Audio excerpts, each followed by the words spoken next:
A lot of people say the Evil Within's Akumu difficulty achievement is the hardest achievement they have ever gotten. But how hard is it really? My name is Christine, and this is the story about how I answered that question while also making it a little bit harder.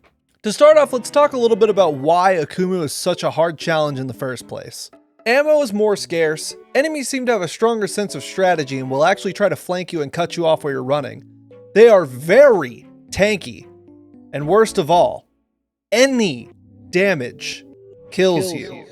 The journey starts off with me hanging from a meat hook I was put on by this guy, who I call Bo Butcherman, and swinging wildly, attempting to reach a knife so I can cut myself down.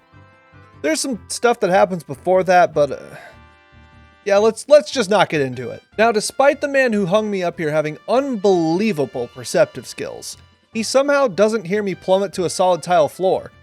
Nor did he notice me stealing the keys from right behind him. I unlocked the door, made my way back up the stairs while Googling the nearest chili so I can get some food after this mess. And it's then I find out a few interesting facts about Bo. Number 1, Bo lives in hell. Bo lives in a big giant saw blade filled hell and it's very overwhelming. Number 2, Bo hates bottles. And number 3, Bo has a giant water slide with even more saw blades. And what do you think he uses instead of water for this massacre joyride? Red Jello. That said, I'm more of a green Jello guy myself, so I hopped right out and made my way straight into Chapter 2, which was my first taste of actual combat, which seemed like it wasn't going to be so bad at first. Perfect. There we go. Yes, celebrate with me, John. Until I found this first village area, which was full of enemies and snipers. And it turns out for some reason they added the Singer for Sleep token to this part. For real though, this enemy normally doesn't come up until a good bit later in the game, so this was not only a little surprise for now, but made me incredibly scared for what else they might be adding. And where. Either way, this is the first part of the game I got stuck on. And you want to know why? Because for some reason, on top of either path you take after running into the doctor leading into multiple enemies and generally being spotted by Faceless Ruben, there's a boss battle. That's right. Bo Butcherman is back and someone has chained him up for his crimes against bottles. I tried to axe him free in hopes we could be friends, but I guess he doesn't like axes either. So we decided to settle our debate by, why is everybody else attacking me? After a shameful amount of different and very cowardly strategies, it turns out the secret sauce to this fight is to axe him, lead him up this ladder. Shit, I haven't kicked that ladder yet, have I? Kick down this ladder, lead him into this trap that no one had set off somehow, and boom, it's done. It was after this that I got to witness Sebastian getting his first fix for his crippling addiction to green Jello. Sebastian is a real problem when it comes to this stuff. He will take it from a cabinet, he'll pick it up from random houses he's never even been in, he'll literally hand scoop it from the remains of a freshly burnt enemy. This guy doesn't care where he gets the stuff. He just needs the thick green gel directly lobotomized into his brain. I decided through this run that I was going to focus my upgrade Jello on 3 things. Sprint time? Holy crap, is sprinting a miserable experience in this game. Your stamina is nothing, even at max upgrade. And running out causes Sebastian to have a whole asthma attack, right then and there. Critical chance on the pistol. Once this is fully upgraded, it gives you a 50% chance to be able to instantly blow an enemy's head off, which seemed, well, as I said, enemies are tanks in Akumu, so we like this. And 3, sniper rifle damage. This gun carried me through boss fights in my original playthrough, so I figured upgrading it in Akumu would be pretty useful. After my jiggly lime brain surgery, I started in on Chapter 4, which has this booby trap filled sewer room and a mixture between the girl from The Ring and a real life spider girl. And worst of all, Ruben stairs. Surprisingly, I made it through the trap room in one try using a mixture of running away, crying, and pulling levers and praying it goes in my favor. The spider lady, however, yeah, I wasn't so lucky there. It had taken at least 6 or 7 attempts to get away from her, not mauled into an unrecognizable pulp. But once I did, I got to experience Ruben stairs and the most confusing gravity to have ever been witnessed in a horror game. And then I got distracted by the idea of trying to learn the differences between American Coca-Cola and UK Coca-Cola and ran into some invisible enemies, and I don't think I've died this many times to one non-boss enemy by itself in ever. If you happen to shoot him in the face, he falls on the ground. And guess what? You can't see him on the ground. If you miss his face and shoot him in the chest, no problem. He's got invisibility for that.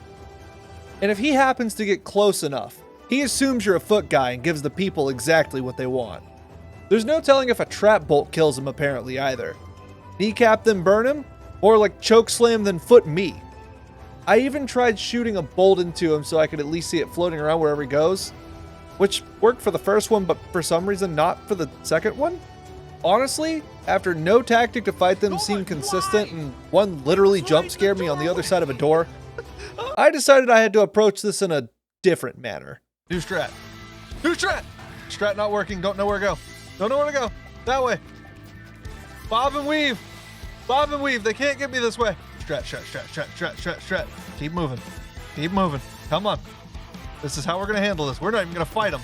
We're just gonna get the key card and go. Running was a bit tiresome though, so I spent the rest of the stream saving Joseph from bath time, firewalling enemies, and dealing with the first part of the run that I thought I would struggle with. Kidman's Dunk Tank Battle Arena. He's just hanging on the balcony and that guy's like, ugh.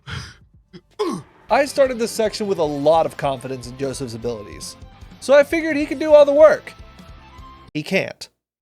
Turns out if I leave Joseph unattended for more than 10 seconds, he either sticks his finger in an electrical socket or attempts to show the enemies how to crawl. Both are very bad for the mission at hand. Now, it may have only taken me about 30 minutes to make it through this part, but trust me, my death count was going up faster than my subscriber count after I post a new video. Please subscribe. I'm doing the YouTuber thing and asking for subscribers after you've had some time to enjoy the content first, so. Releasing Kidman from the saw trap tank made a hole in the ground. You know, typical horror dunk tank stuff. So naturally I jumped down there to see what all the fuss was about. Turns out it was a lot of enemies, and the second boss fight in the game, the fight against the spider lady. Now this fight was super easy my first run of the game about a month ago, so I suspected it would be smooth sailing. I suck at this game, I'm bad at this game, I'm gonna climb up the ladder because I'm bad, and I'm running, oh my god, why are you up here? And as always, I was the wrongest motherfucker alive. 22 minutes into this stream, I started this fight. 50 minutes in is where it ended. I thought I had the right order of operations again, and again, and again. The only reason I'm not about to go into greater detail about this fight is out of the sheerly embarrassing amount of times I died in it. And also because the fight is one of the simplest fights I've ever faced in a game. You literally just run around, find the body she's going to spawn out of next, then drop a match. You literally don't even have to shoot her. Yet here I was 38 minutes later, literally surprised that I finally burned her enough times. There wasn't even a pop-off. I was just mildly expressive to move forward about it.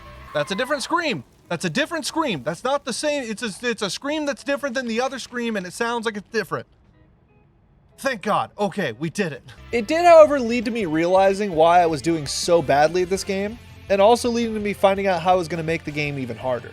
Obviously, my ADHD had finally caused me to be really bad at a game, since I needed to juggle so much information at once. So I spent the next few streams trying to figure out home remedies for ADHD. By the way, this definitely made the game a good bit harder. First home remedy, Galaxy Brain Focus ASMR. I don't see the chat, so I don't know if you guys are seeing it correctly. In fact, you can't even actually, I'm gonna take that as a yes. This is gonna help me focus right here. Man, you guys feel focused? I feel focused already. By the end of this stream, which ends in 10-ish minutes, I will be ADHD free. Unfortunately, not many more crazy events happened for the rest of the stream, but the brain ASMR sure did make me feel something. However, apparently it didn't make me feel good enough to get through what I think is truly the Resident Evil 4 cabin of this game. The goal of this section is to protect Joseph while he works on unlocking this door, which has like 4 locks he has to hack through on it. And boy, oh boy, does this take a lot longer than you would think. It wouldn't be so bad if it weren't for a few key factors. One, it's Akumu difficulty, which means everything kills you. 2, enemies don't stop spawning and actually get progressively worse the more you deal with them. 3, these barrels that I blew up every 3 attempts, it feels like. And 4, you have to do it twice. I demonstrated many well-planned ingenious tactics to try and find a consistent way to navigate this section. Tactics such as weaving between the barrels while using them to tactically kill larger groups at once. This is how I found out they don't stop spawning. Shooting the barrel literally inches too close. And once I found out I can even stand on the table and thought I had officially broken the game and made it possible. Wait, I can just get on the table? Wait. I'm starting to feel a little ripped off here. I can just get on the table? Can they get me up here? Once again, I was the wrongest motherfucker alive. I even went as far as to letting AI-generated inspirational quotes guide me. Here's what we need. Obviously, I'm getting too distracted by too many things. The only thing I can possibly do to fix this issue is further stimulation and inspiration. I think I need to be inspired here. We're gonna open up Inspirobot. That guy. Shot in the chest, shot in the hip, he just swung anyway. Ah, yes. Why not sodomize? What? Feel your cheeks disconnecting from your spine. Feel your cheeks disconnecting from your spine? Inhale and exhale. Inhale and exhale.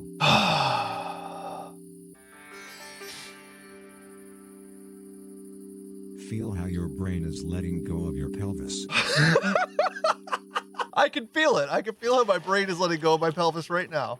Keep It's your not eyes happening for me. closed. It's okay. Keep my eyes closed. That's good advice. Okay.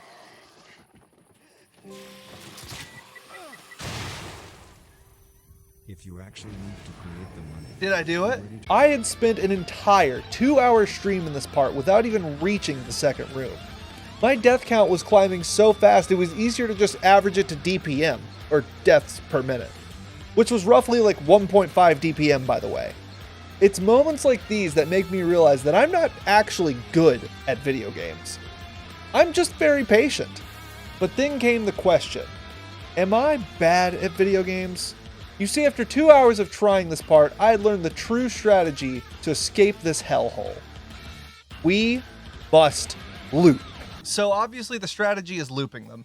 Here we have Loop Christane. Loops. Loops. Loops. Looping Christane's gonna help us out here. Loops. Yes, chat. Loops. The chats know what's good. We just need loops. More. Loops. Can I get a waffle? Can I please get a waffle? So through the power of loops and lots of flashbolts from the crossbow, I finally made it. After that, I was home free to go and get stuck in the next section where, you know what, let's just not talk about it. Instead, I'm going to talk about the 2 follow-up parts where I totally outsmarted the game. Thanks, Galaxy Brain ASMR. Joseph gets kidnapped. Let's see if this works. All right. Let's see if this works, because they guillotine this guy, and then they take Joseph. He's still got it on him! Please tell me this works. Please tell me this works. Please tell me I get to suicide bomb Joseph. He's still got it on him! Oh my god, if this works! If this is a real thing! Alright, it's not setting it off in the cutscene. Which I didn't think it would.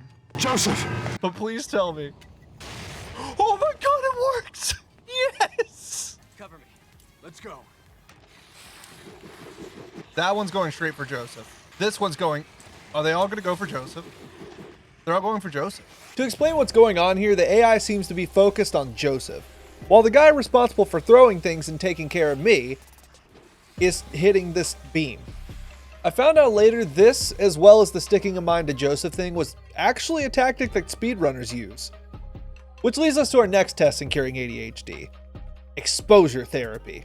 I figured if I could beat this boss while Twitch tested my ADHD through exposure therapy, I could do anything. So I turned off all the cooldown timers on sound alerts and, well...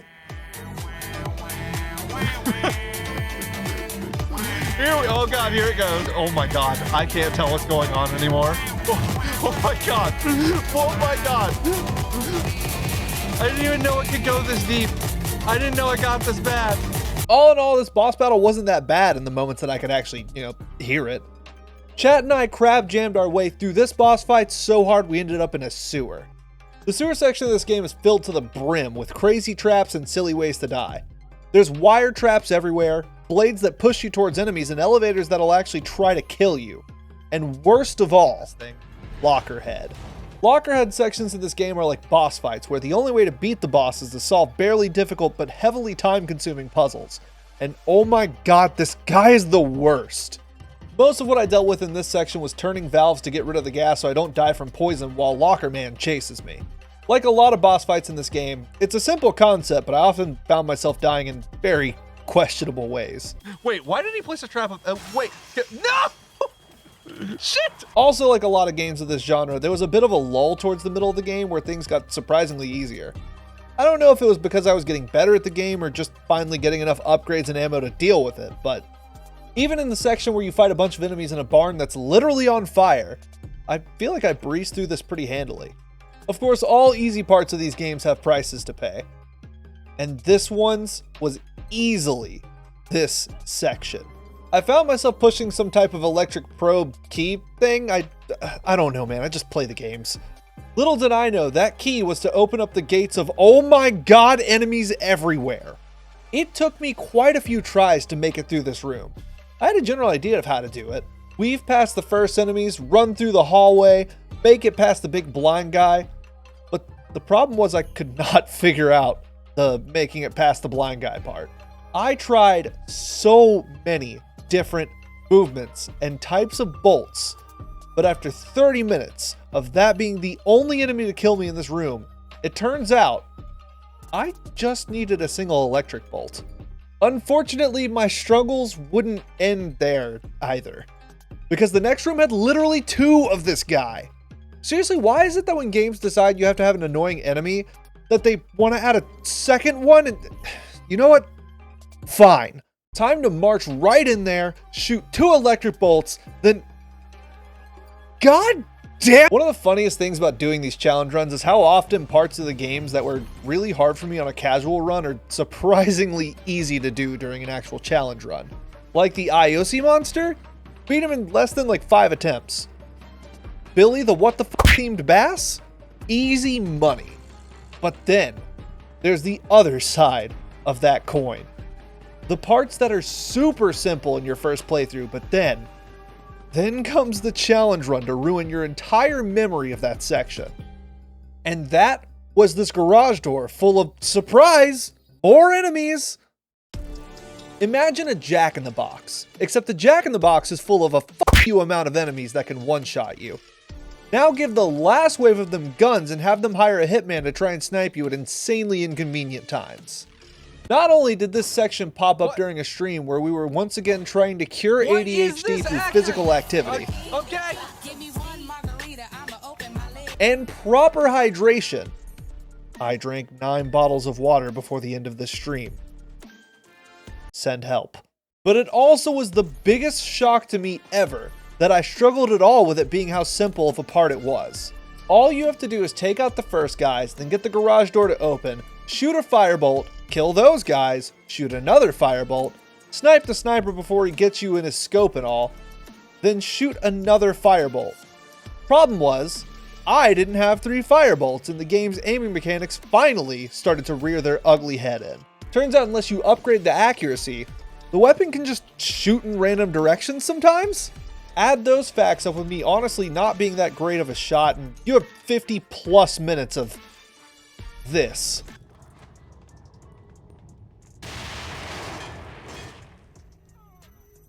The door opened for the 3rd one and he came through the smoke and killed me.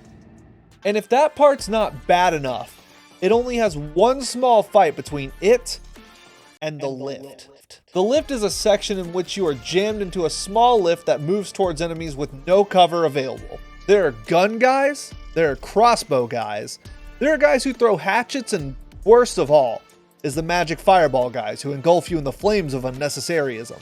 The biggest threat through this section is honestly the firebomb guys because, well, there's almost nowhere to hide from a Molotov cocktail when you're on a roughly 6x6 lift. Thankfully, once you get so far into the lift ride, the enemies with the hatchets can't hit you anymore. Thanks, lift roof. You protected me no other time, but you totally carried it for like 3 whole seconds. Thankfully, after the lift, the game calms down a little bit in regards to total bullshit parts. I mean, there's a giant boob spider monster, but oh, right. There's the bus part. This part requires a lot of memorizing where enemies spawn and the timing at which they do. But it turns out if you just take about an hour, then realize you can hide in the front of the bus and pray RNG doesn't cause the fire from a Molotov cocktail to somehow fall through the roof, it's not so bad. Then there's more spider boobs. Then once you beat the spider boobs, you just have to go through this bridge section to get medicine for Joseph. Then you go back across the bridge. Totally easy. I didn't die to this part even once. Nor did I figure out after dying to it for at least an hour and a half straight that you can just blow up the car and run straight to the bus. But wouldn't it be silly if I did?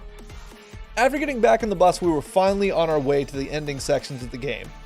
And surprisingly, another slew of areas where I played surprisingly well and just breezed right through. However, the big question, how hard were the last 3 fights of the game? Considering it took me 20 plus deaths on my casual run to get through the first of the 3, I was very, very afraid of this room. But I also had a plan. Turns out the enemies spawn from certain points and most of them act as chokeholds. And if there's anything that the invisible enemies taught me early on in this game, it's that chokeholds and fire are great friends. So I started off the room trapping both sides with flame bolts and testing to see how that worked, and well, turns out a little too well. After you kill so many enemies in the area, there's a faceless Reuben that spawns and there's literally nowhere to run from him. A few deaths in, I started experimenting with shocking faceless Reuben to see if maybe stunning him could give me a chance to stealth kill him or something. Well, I can't, but I can light him on fire. After that was the double keepers. I had spent all of my green jello to make it to this moment. Fully upgraded sniper damage, extra explosive bolts. I needed to show Lockerhead and his even eviler twin, also Lockerhead, that I could master Akumu difficulty. And after 2 tries, we beat it. The ending was going so smooth, I was almost scared at this point. I really didn't want to die 50 plus times to Ruvik, but I was willing to do whatever it takes. So with my finest Gatling gun shooting and the best damn RPG shots of my life, I destroyed the Evil Within's final boss. Sit still. Did that actually work? Did I actually get it on first try? Oh yeah, I gotta shoot him one last time, don't I? I almost forgot that. Finally, after 21 hours, 11 streams, countless distractions from both chat and AI life advice bot, I beat the Evil Within on Akumu difficulty. And I only died 678 times doing it. Thank you so much for watching, and if you've stuck around this long, why not hit the subscribe button? It's free and it does me a huge favor. And to those still around, I wish you a very Merry Crab Rave spam. I didn't even know it could go this deep. I didn't know it got this bad.